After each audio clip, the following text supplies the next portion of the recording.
The morning sun cast long shadows across the pristine grounds of Buckingham Palace as former President Barack Obama stepped out of the black sedan. The crisp London air carried with it the weight of history and tradition that seemed to permeate every stone of the ancient structure. Obama had visited many palaces, met countless heads of state, and experienced the grandest ceremonies the world had to offer during his 8 years in office. Yet something about returning to this place as a private citizen felt different, more personal somehow. His wife Michelle walked beside him, her elegant figure cutting a striking silhouette against the palace's imposing facade. They had been invited for a private audience with the Queen, a gesture of respect and friendship that transcended political boundaries. The invitation had come as a surprise, arriving at their Washington office 3 months after Obama had left the presidency. The handwritten note from Her Majesty herself had been brief but warm, expressing her desire to continue their friendship beyond the formal constraints of international diplomacy. As they approached the main entrance, Obama noticed the royal guards standing at attention in their iconic red tunics and towering black bearskin hats. These men were more than ceremonial fixtures, they were elite soldiers chosen for their exceptional service and unwavering dedication. Obama had always held a deep respect for military personnel, and seeing these guards brought back memories of his own interactions with the brave men and women who had served under his command as commander-in-chief. The couple was greeted by a palace official, an elderly gentleman whose refined manner and perfect posture spoke of decades spent in royal service. He guided them through the ornate corridors, past portraits of monarchs who had ruled for centuries and tapestries that had witnessed the rise and fall of empires.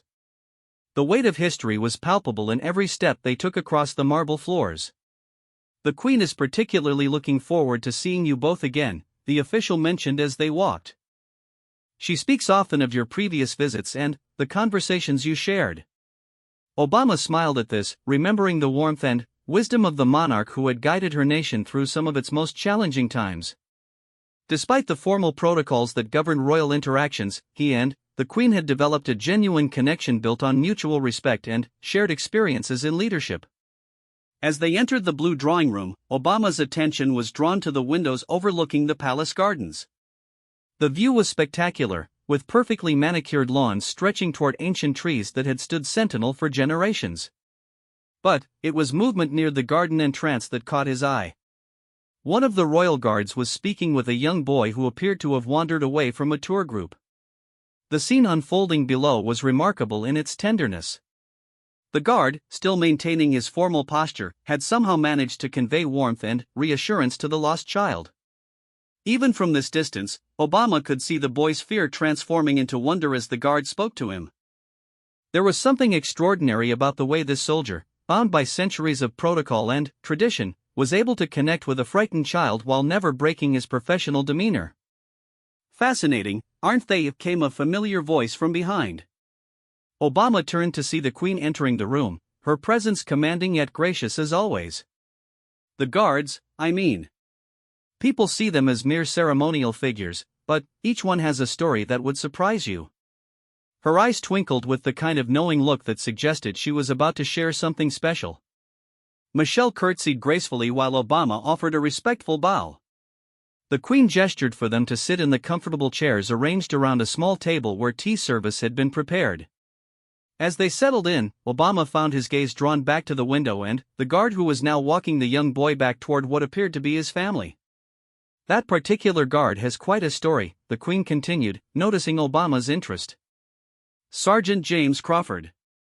He served here for 15 years, but before that, he served 3 tours in Afghanistan. What makes him remarkable isn't just his military service, though that would be enough. It's what happened to him during his last deployment and how it changed not just his life, but the lives of countless others." Obama leaned forward, intrigued.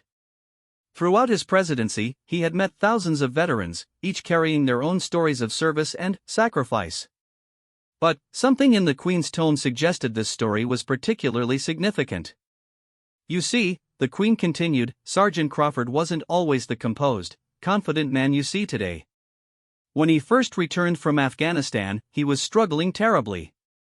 The things he had seen, the friends he had lost, the weight of decisions made in impossible circumstances had left him questioning everything about himself and his purpose." The Queen paused to pour tea, her movements deliberate and graceful. He had saved dozens of lives during his service, but he couldn't save himself from the darkness that followed him home. His family was worried sick about him. He had withdrawn from everyone and everything he had once loved. Obama nodded, understanding all too well the challenges faced by returning veterans. During his presidency, he had made veteran affairs a priority, knowing that the nation owed an enormous debt to those who had sacrificed so much in service to their country. He had seen firsthand the struggles with PTSD, the difficulty of transitioning back to civilian life, and the heartbreaking statistics of veteran suicide. What changed for him? Michelle asked softly, her voice filled with compassion. She had worked extensively with military families during her time as First Lady and understood the ripple effects of trauma on entire family systems. The Queen's expression grew thoughtful. It was actually here, at the palace, where his healing began. When he was first assigned to the Royal Guard, his commanding officer was concerned about his state of mind. Crawford was technically proficient, but there was a hollowness to him, an absence of the spark that makes a truly exceptional soldier. Outside the window, Sergeant Crawford had resumed his post, standing perfectly still as tourists passed by, some stopping to take photographs while others simply admired the pageantry. To casual observers, he was simply part of the scenery, a living statue representing centuries of British military tradition. The turning point came during a particularly difficult day, the Queen continued. A young girl, perhaps 7 years old, had become separated from her family during a palace tour. She was terrified, crying inconsolably. The other staff members were trying to help, but nothing seemed to calm her down. Obama could imagine the scene clearly. The palace, for all its grandeur, could be overwhelming for a young child. The formal atmosphere, the crowds of strangers, the maze-like corridors could easily disorient and frighten someone so young. Sergeant Crawford was on duty nearby when he heard the commotion.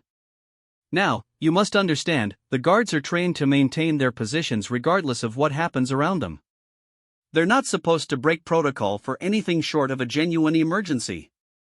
But something about that little girl's distress reached him in a way that nothing had since his return from Afghanistan. The Queen sipped her tea before continuing. He approached the situation carefully, never abandoning his post entirely but positioning himself where he could help. And then, something remarkable happened. He began to speak to her, not in the formal tone you might expect, but with a gentleness that surprised everyone present. Obama found himself completely absorbed in the story. There was something about the image of this battle-hardened soldier reaching out to comfort a frightened child that spoke to fundamental truths about humanity and healing. What did he say to her? Obama asked, genuinely curious about the words that could bridge such different worlds of experience. The Queen smiled. He told her about the palace, about the history contained within these walls, but, more importantly, he told her about courage. He explained that courage wasn't the absence of fear, but rather doing what needed to be done despite being afraid. He shared with her that even the bravest soldiers feel scared sometimes, but they find strength in helping others and in being part of something larger than themselves. The story was beginning to reveal layers of meaning that went far beyond a simple act of kindness. Obama could sense there was more to come, something that would explain why the Queen was sharing this particular narrative with such obvious pride and affection. The little girl stopped crying, the Queen continued. But, more than that, she began to ask questions. She wanted to know about his uniform, about his duties, about what it meant to be a guard. And, in answering her innocent questions, Sergeant Crawford began to rediscover his own sense of purpose. Michelle leaned back in her chair, clearly moved by the story. Children have a way of cutting through complexity to reach essential truths, she observed. They see past the uniforms and titles to the person beneath. Exactly, the Queen agreed. And that's precisely what happened to Sergeant Crawford. In that moment, helping that child, he remembered why he had chosen to serve in the first place. It wasn't about the glory or recognition. It was about being there when someone needed help, about using his strength to protect those who couldn't protect themselves. Obama reflected on his own experiences with children during his presidency. Some of his most meaningful moments had come during school visits or when young people had visited the White House. There was something about their directness, their lack of pretense, that could cut through political calculations and remind him of the fundamental human values that should guide all leadership. From that day forward, the Queen continued, Sergeant Crawford began to change. It wasn't immediate or dramatic, but there was a gradual return of the vitality that had been missing. His commanding officers noticed it first, then his fellow guards, and eventually his family began to see glimpses of the man they had known before his deployments. The afternoon light streaming through the palace windows had shifted, casting new patterns across the ornate carpet. Obama realized he had been so absorbed in the Queen's story that he had lost track of time entirely. But he found himself wanting to hear more, to understand how this individual transformation had rippled outward to affect others. The truly remarkable thing, the Queen said, is what happened next. Word began to spread among the palace staff about Sergeant Crawford's interaction with the lost child. But, rather than viewing it as a breach of protocol, his superiors recognized it as an example of exactly the kind of judgment and humanity they wanted in their guards. Obama could appreciate the institutional wisdom required to support individual initiative while maintaining necessary standards. During his presidency, he had tried to create a culture where people felt empowered to make thoughtful decisions even when they fell outside strict guidelines. They began assigning him to situations where his particular skills could be most valuable, the Queen explained. When VIPs visited with children, when there were school groups touring the palace, whenever there was a need for someone who could connect with people on a human level while maintaining the dignity and security required by his position. The transformation being described reminded Obama of some of the most effective leaders he had known. They were individuals who had found ways to be authentically themselves while fulfilling their institutional roles. They didn't see these as competing demands but as complementary aspects of effective service. But the most significant development, the Queen said, her voice taking on a tone of particular warmth, came when Sergeant Crawford began speaking with other veterans who were struggling with similar challenges. Word had somehow reached veteran support organizations about his own journey, and they began asking if he would be willing to share his experiences. This revelation added an entirely new dimension to the story. Obama had long believed that peer support among veterans was one of the most effective forms of intervention for those struggling with PTSD and other service-related challenges. The idea that this guard had found a way to transform his own healing into a resource for others was deeply moving. He was hesitant at first, the Queen continued. Talking publicly about his struggles felt like a violation of the stoic military culture that had shaped him. But his commanding officer encouraged him to view it as an extension of his service, another way of protecting and helping others. Obama could understand the reluctance. Military culture often emphasized strength and resilience in ways that made it difficult for service members to acknowledge vulnerability or seek help. The fact that Crawford had been able to overcome this conditioning spoke to both his personal courage and the wisdom of his support system. As the Queen paused in her narrative, Obama found himself thinking about the broader implications of what he was hearing. This wasn't just a story about one soldier's recovery, it was about the power of human connection to heal trauma and the ways that individual healing could become a source of strength for entire communities. The sun was beginning to set over the palace gardens, and Obama could see that Sergeant Crawford was still at his post, now joined by other guards as they prepared for the evening rotation. From this distance, they appeared as they always did, dignified, professional, immutable. But Obama now understood that beneath the ceremonial exterior was a depth of human experience that would surprise most observers. "I have a feeling," the Queen said with a knowing smile, "that you'll have an opportunity to speak with Sergeant Crawford before your visit is over. And, when you do, I think you'll understand why his words have the power to leave even experienced leaders speechless." The following morning brought with it a gentle rain that seemed to wash the ancient stones of Buckingham Palace clean, making them gleam with an almost ethereal quality. Obama stood at the window of his guest quarters, watching the early morning light filter through the clouds. He had slept fitfully, his mind turning over the Queen's words from the previous day. There was something about Sergeant Crawford's story that had lodged itself in his consciousness, refusing to be dismissed as merely another tale of military valor. After a breakfast of traditional English fare served in China that had likely witnessed centuries of royal meals, Obama and Michelle were invited to join a private tour of sections of the palace typically closed to the public. Their guide was the same elderly official who had greeted them upon arrival, and his encyclopedic knowledge of royal history made each room come alive with stories of intrigue, triumph, and human drama. As they moved through the portrait gallery, passing beneath the watchful eyes of monarchs whose reigns had shaped the course of world history, Obama found himself thinking about leadership and legacy.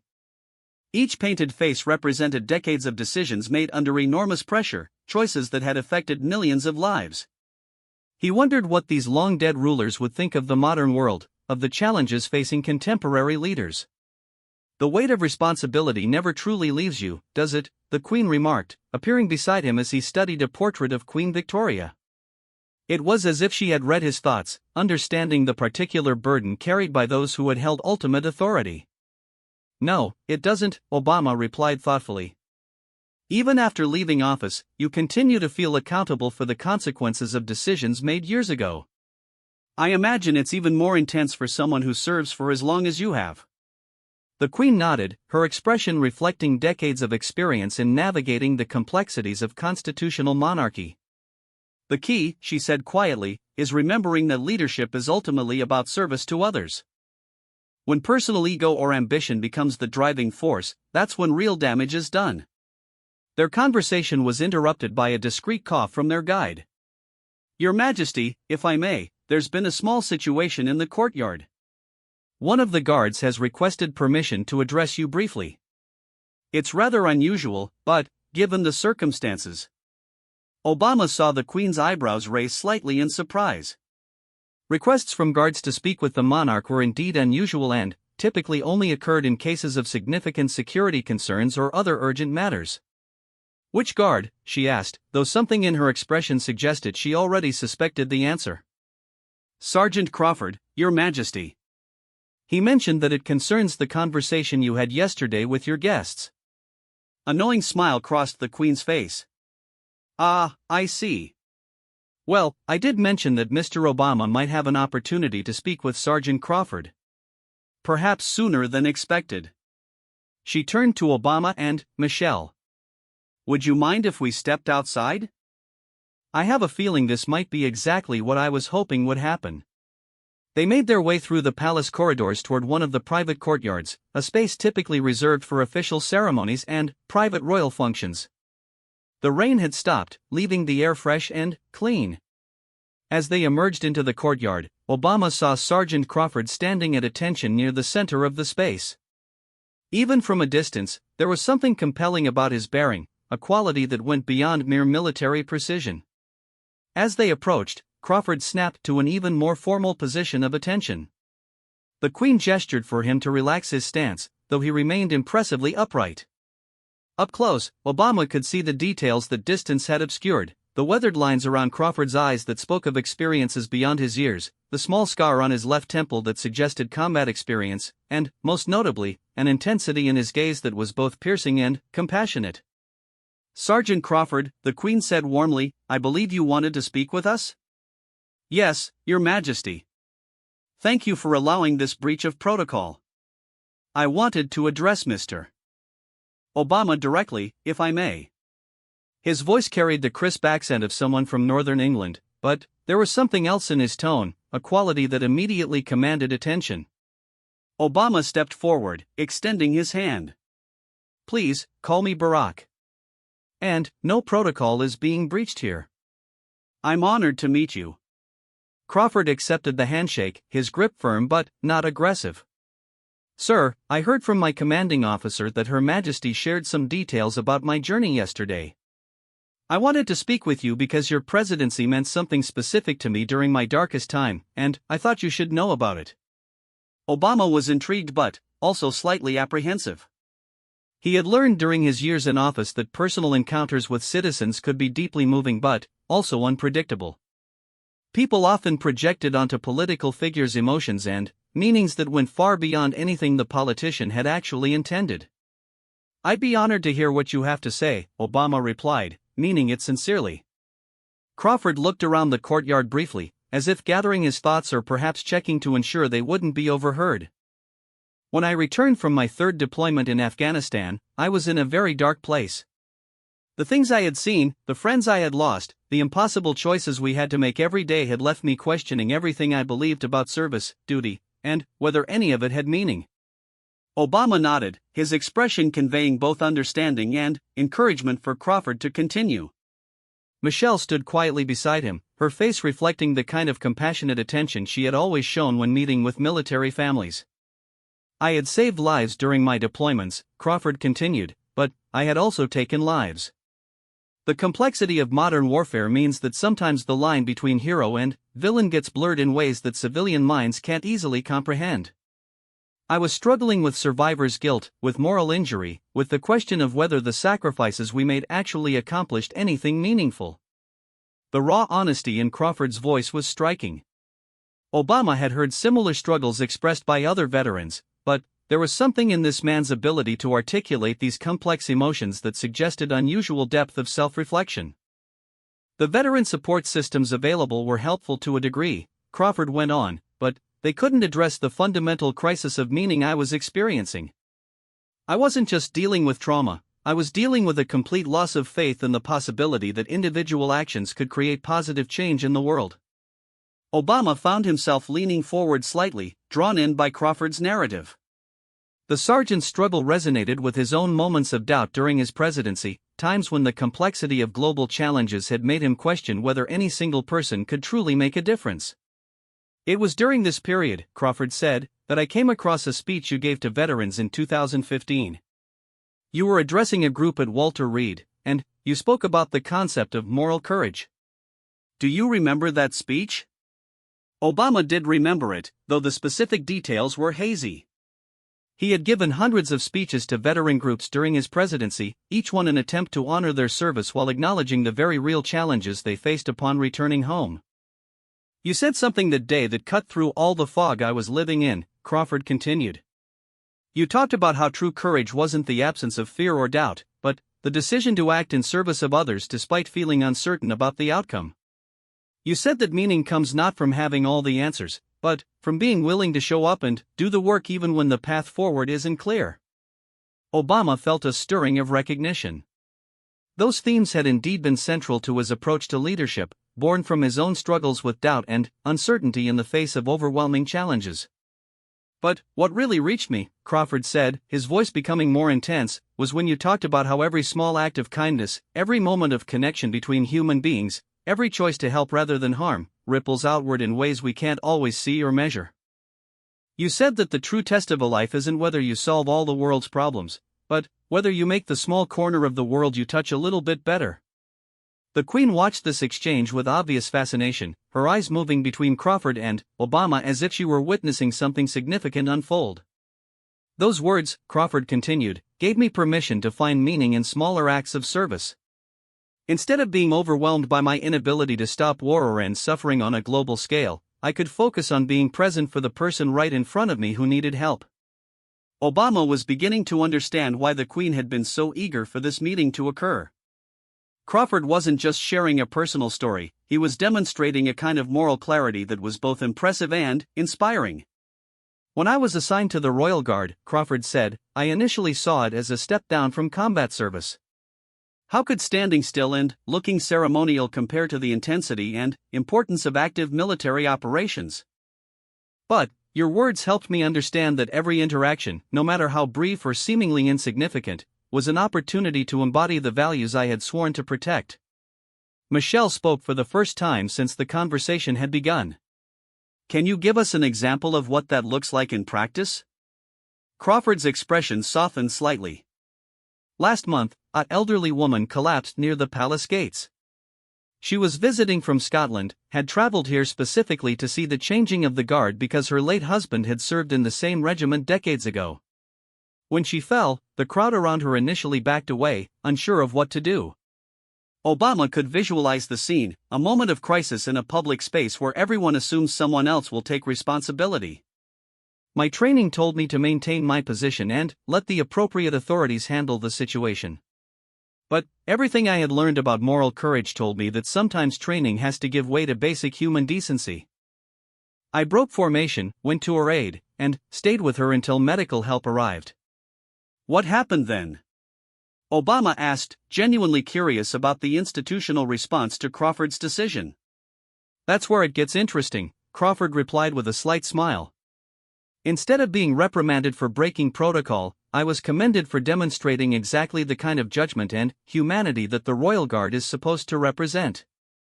My commanding officer said that anyone can follow rules blindly, but it takes real leadership to know when a situation requires you to follow a higher principle." The Queen nodded approvingly. "That's exactly the kind of thinking we want to encourage in our people. Rules and protocols are important, but they're meant to serve human needs, not the other way around." Obama was struck by the sophistication of Crawford's moral reasoning and the institutional wisdom required to support it.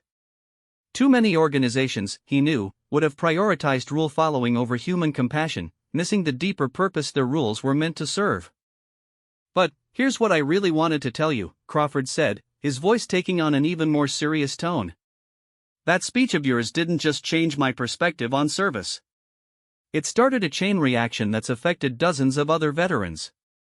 Obama raised his eyebrows, intrigued by where this might be leading.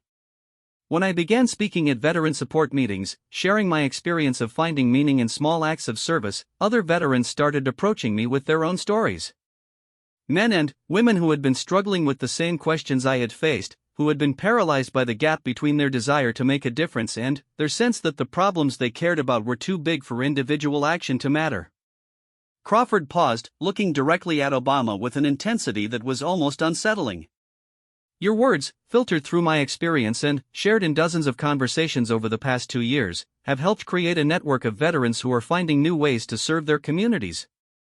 We call ourselves the Small Corners Group, based on your phrase about making your small corner of the world better." Obama felt a profound sense of connection to what Crawford was describing. One of the most rewarding aspects of public service had been the occasional glimpse of how ideas or principles he had shared had taken root in unexpected places and grown in directions he never could have anticipated. "We work with homeless veterans, mentor young people in troubled neighborhoods, visit elderly residents in care facilities, and support families dealing with deployment stress," Crawford continued. "None of us are changing the world in dramatic ways, but each of us is showing up consistently for the people in our immediate communities who need support." The picture Crawford was painting was both humble and profound. Obama had always believed that lasting social change happened through the accumulation of individual acts of decency and courage, but it was rare to see such a clear example of how that principle could be translated into organized action.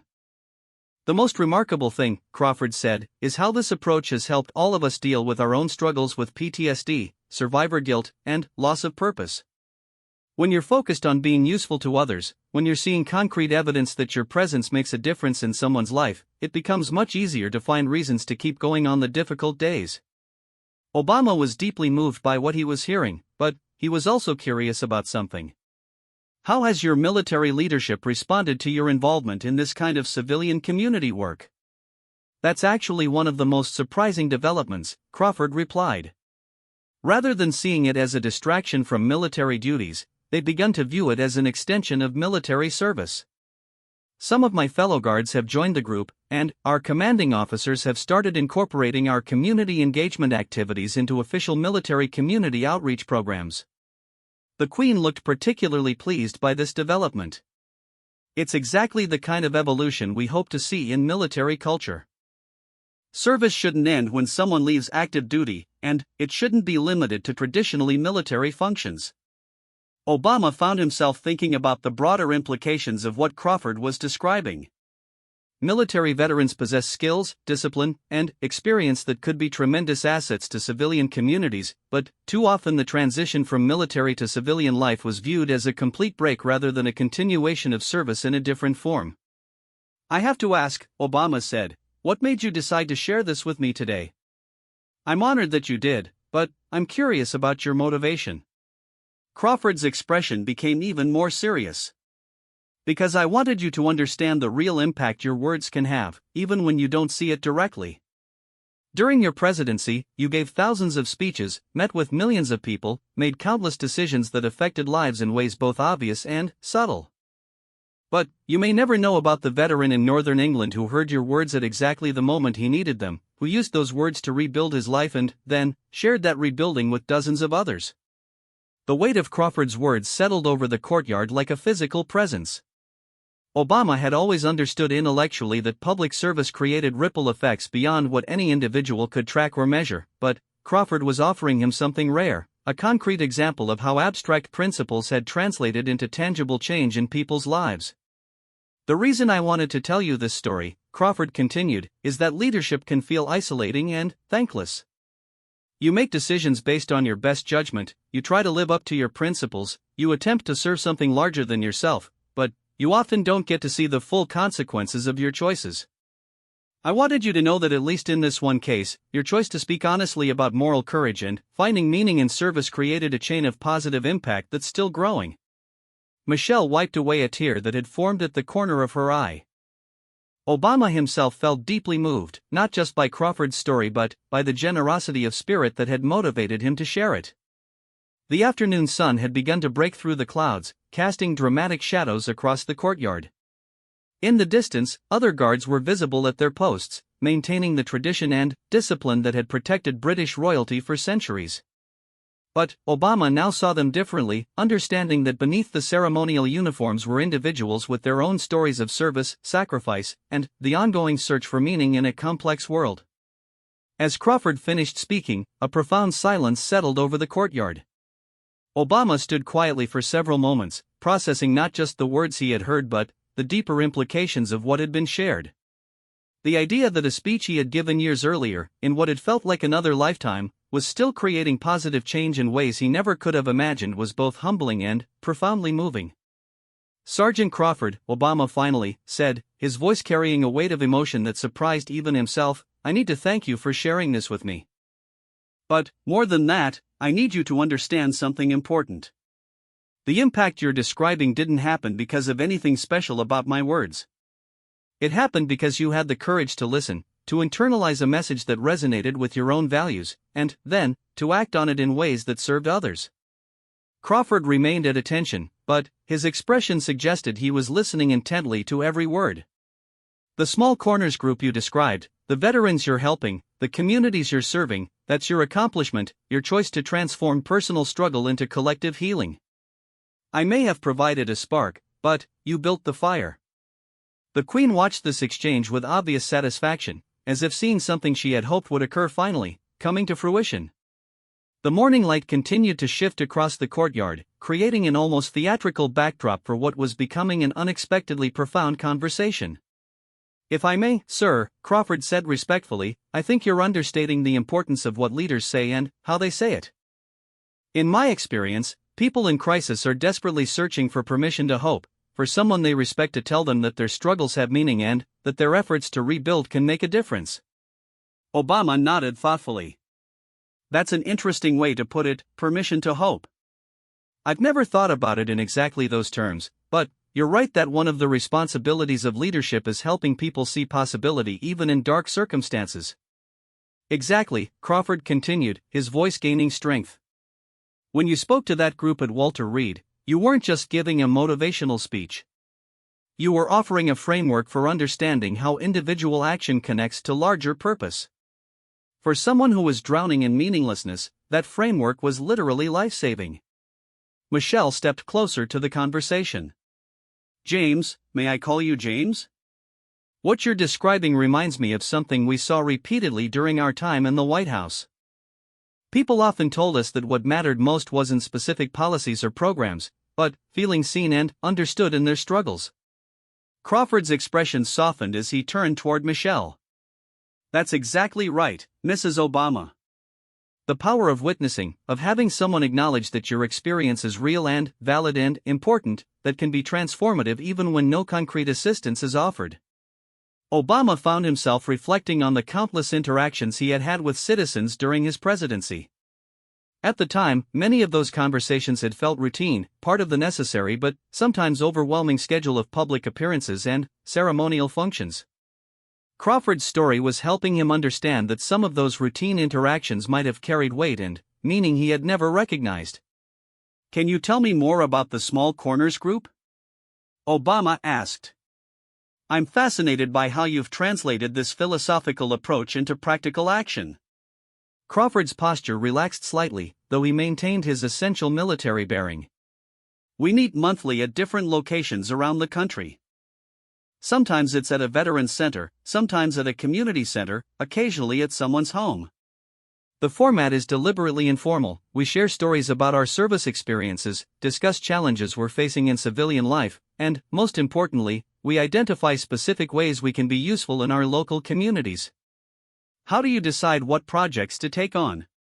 Michelle asked, her background in community organizing making her particularly interested in the practical details. That's where it gets interesting, Crawford replied. We don't start with grand plans or ambitious goals. Instead, we ask ourselves a simple question: what does our immediate community need that we're uniquely positioned to provide? The answer is almost always something that draws on our military experience but applies it to civilian challenges. Obama was struck by the elegance of this approach. Rather than trying to solve massive societal problems, the group was focusing on areas where their specific skills and background could make a real difference. For example, Crawford continued, several members of our group noticed that homeless veterans in their areas were struggling not just with housing and employment, but with navigating the bureaucracy required to access available services. These are men and women who had managed complex military logistics, who understood how to work within institutional systems, but who were overwhelmed by the civilian social service maze. So you became navigators, Obama said, beginning to see the pattern. Precisely. We created informal buddy systems where each homeless veteran was paired with a member of our group who would help them understand the paperwork, attend appointments with them, and advocate on their behalf when needed. It wasn't about providing money or housing directly, it was about providing the kind of institutional knowledge and moral support that can make the difference between giving up and persevering. The Queen interjected, that's remarkably similar to how the palace staff operates, actually. We've learned that often the most valuable service isn't grand gestures but simply helping people understand how to access resources that already exist. Crawford nodded appreciatively. Exactly, Your Majesty. And what we discovered is that this kind of service is as beneficial for us as it is for the people we're helping. When you're focused on solving concrete problems for specific individuals, your own struggles with purpose and meaning tend to resolve themselves naturally. Obama was beginning to understand why Crawford had wanted to share this story. It wasn't just about gratitude for a speech that had provided inspiration, it was about demonstrating how abstract principles could be translated into sustainable, replicable action that served both those who gave and those who received. What other kinds of projects have you taken on? Michelle asked. Crawford's eyes lit up as he warmed to the topic. One of our most successful initiatives involves mentoring young people in neighborhoods with high crime rates. Many of these kids are dealing with the same kinds of trauma that we experienced in combat. They're living in environments where violence is unpredictable, where they have to make split-second decisions about personal safety, where they're exposed to things no young person should have to see. Obama leaned forward, intrigued by the parallel Crawford was drawing between urban youth and combat veterans. Our